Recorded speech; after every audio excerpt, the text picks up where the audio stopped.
भार्गव जी, ये बताइए, आपकी भी अपनी कोई तिरंगा यात्रा अलग से है या आप इस सरकारी अभियान में शामिल हैं? 30 सेकंड।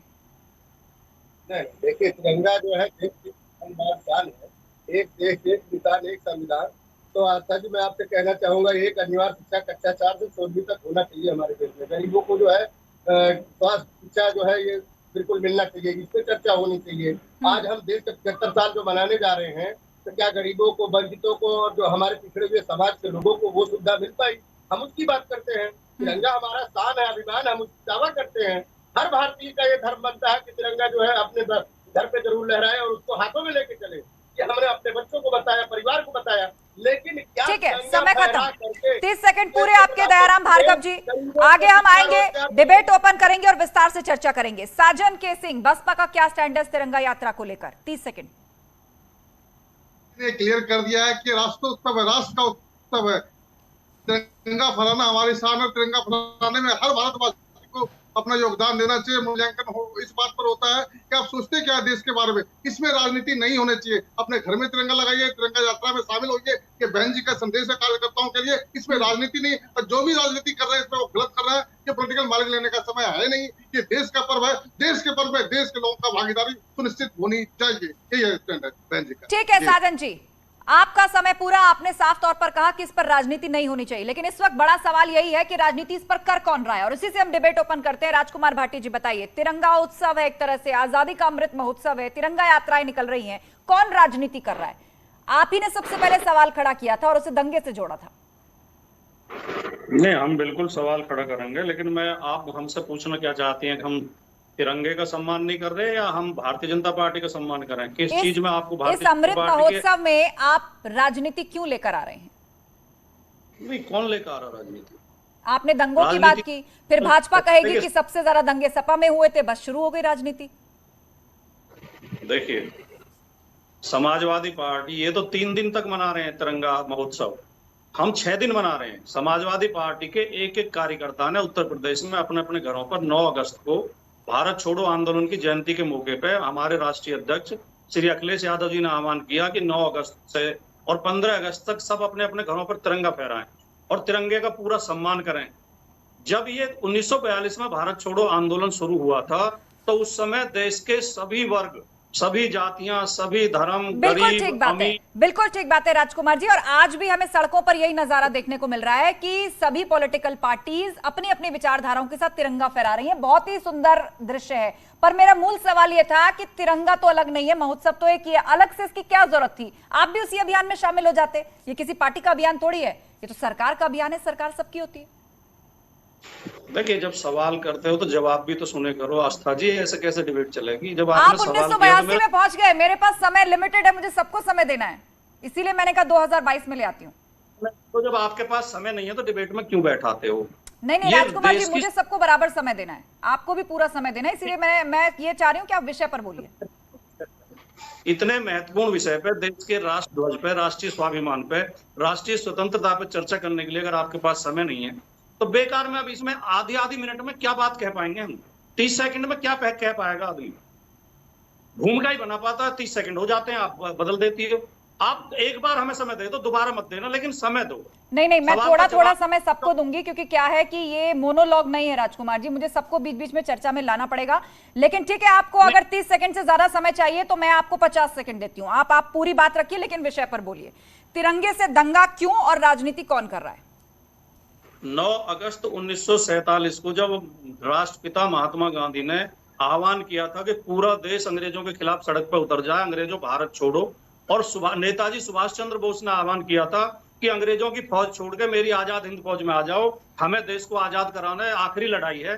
तो उस समय देश का हर वर्ग अंग्रेजों के खिलाफ सड़क पर था, लेकिन हिंदू महासभा, मुस्लिम लीग और आरएसएस, ये 3 संगठन अंग्रेजों के साथ थे। इनके नेता गोलवलकर और सावरकर गांव में जा जाके अंग्रेजों की फौज की भर्ती करवा रहे थे। जब तिरंगा 22 जुलाई 1947 को तिरंगा स्वीकार किया गया, राष्ट्रध्वज स्वीकार किया गया, तो गोलवलकर ने अखबारों में लेख लिख के कहा कि हम इस ध्वज को स्वीकार नहीं करेंगे। और 2002 तक जो आरएसएस का मुख्यालय नागपुर, वहां पर इन्होंने तिरंगा नहीं फहराया। 2002 में कोर्ट के आदेश के बाद मजबूरी में इन्हें तिरंगा फहराना पड़ा। आज ये तिरंगे के ठेकेदार बन रहे हैं। ये तिरंगे का केवल राजनीतिक उपयोग करना चाहते हैं, ये अपने पाप छिपाना चाहते हैं। ये हमेशा देश की आजादी के खिलाफ थे, ये अंग्रेजों के चापलूस थे, अंग्रेजों के साथ थे, स्वतंत्रता सेनानियों की मुखबिरी करते थे, कोर्ट में गवाही देते थे, उन्हें सजा।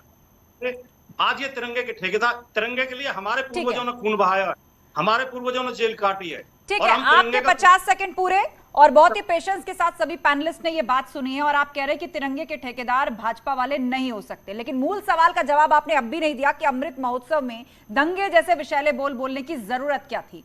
तो लेकिन फिर भी आपने सवाल उठाया, आलोक अवस्थी इसका जवाब देंगे। आप सारी बात सुन रहे थे आलोक अवस्थी, राजकुमार भाटी की, वो कह रहे हैं कि वो भी यही कह रहे हैं और कांग्रेस भी यही कह रही है कि आपको तो तिरंगा यात्रा निकालने का नैतिक अधिकार ही नहीं है, क्योंकि स्वतंत्रता संग्राम में ना तो आपने उस तरह हिस्सा लिया था और बाकी के आरोप आपने खुद सुने होंगे जो राजकुमार भाटी लगा रहे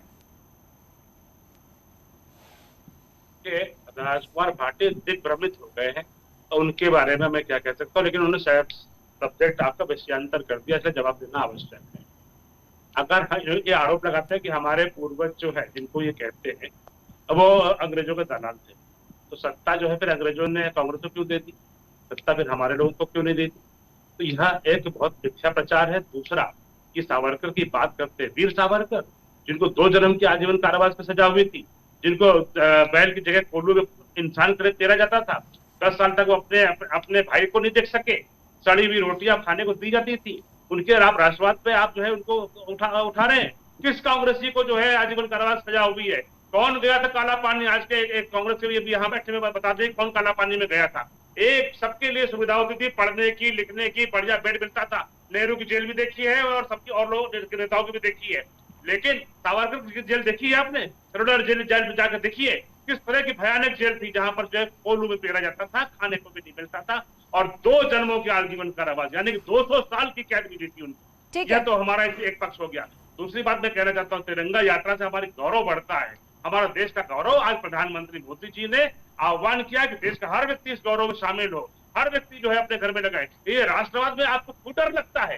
राष्ट्रवाद क्या आपको अपने राष्ट्र से प्यार नहीं है? हम तो नहीं कह रहे आपसे कि आप नफरत करिए, हम तो प्यार बांट रहे हैं, आप भी शामिल होइए।